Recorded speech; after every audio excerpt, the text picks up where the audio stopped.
What is scholarly opinion on moon sighting? Should countries follow astronomical calculations by scientists or rely on sighting the moon by sight? Where does the following hadith stand in this era? Fast when you see the new moon of Ramadan and break your fast when you see the new moon of Shawwal. If clouds prevent you from seeing it, complete 30 days in the month of Sha'ban. This is an issue of dispute among scholars. And Allah directed us in chapter 4, Surah An-Nisa, when He said, فَإِن تَنَازَعْتُمْ فِي شَيْءٍ فَرُدُّوهُ إِلَى اللَّهِ وَالرَّسُولِ. Whenever you dispute over a matter, then you have to refer back to Allah and the Messenger, meaning to Quran and to the Sunnah. So what does the Quran and Sunnah say about this? As you've heard in the Hadith, the Prophet said, صُومُوا لِرُؤْيَتِهِ. Fast when you see the crescent, the new moon. And break your fast at the end of the month of Ramadan when you see it, when you sight the new moon or the crescent. So this is the instruction of the Prophet ﷺ. He clearly directed us to visually see it. So this means that the calculations of people who work in astronomy, when they say that the new moon is born on that particular day and impossible to be born on that day, should we believe them? Or two witnesses who come and say, we visually saw it?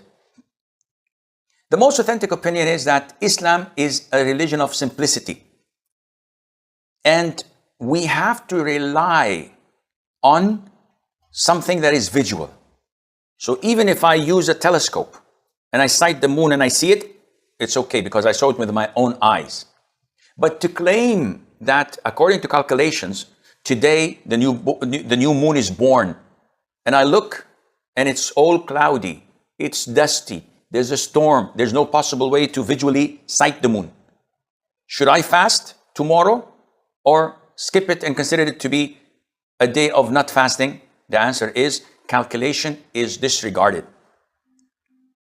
In order to prove the crime of adultery and fornication, we need a confession from the sinner, the adulteress, or the fornicator, or we need 4 male Muslim witnesses testifying of seeing the actual act of penetration and describing it.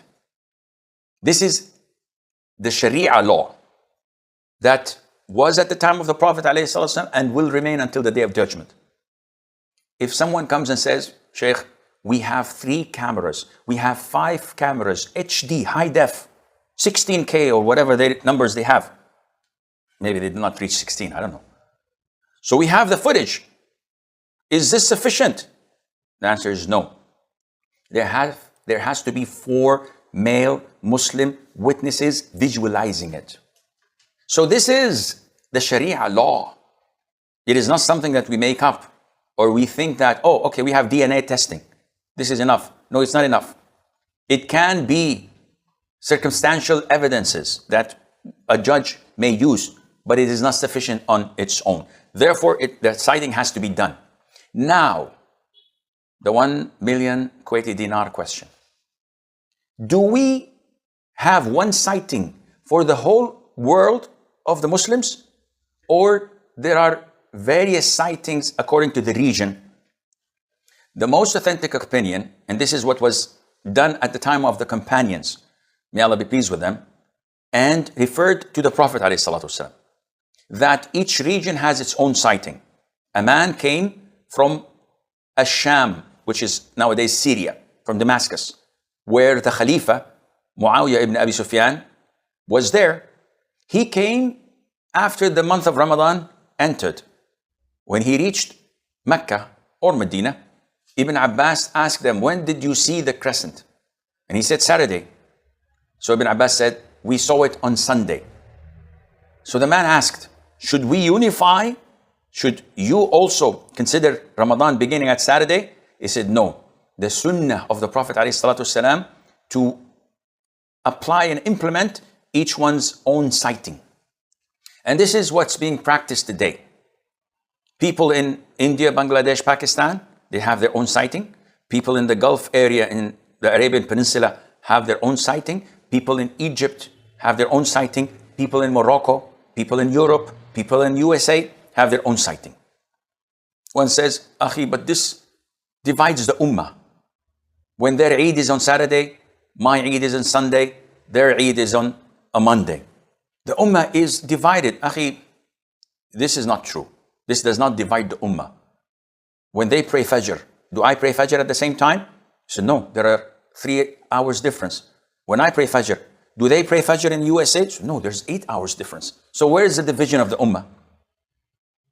He says, okay, gotcha. On Hajj, Arafah is on a Wednesday. So should Muslims in America fast on Wednesday as well? The answer is no. I said, excuse me? I said, the answer is no. Read my lips. Wednesday is the 9th of Dhul Hijjah in Saudi Arabia, in Mecca. We sighted the crescent, the moon, and we know that it's a Wednesday. Now you guys in America or in India, your Arafah is the 9th of Dhul Hijjah, which means that you have to sight the moon in the beginning of the month. So if it coincides with our sighting, alhamdulillah, it's Wednesday. But if it's an earlier date or a later date, then it might be Tuesday, it might be Thursday. Sheikh, but it's Arafah. It's not Arafah that Hajjis stand in the Mount of Arafat, except to those who are in Saudi Arabia. But for you guys in America, it's the 9th of the Hijjah. It's not the day of Arafah. The 9th of the Hijjah depends on when you see the newborn moon, not like ours.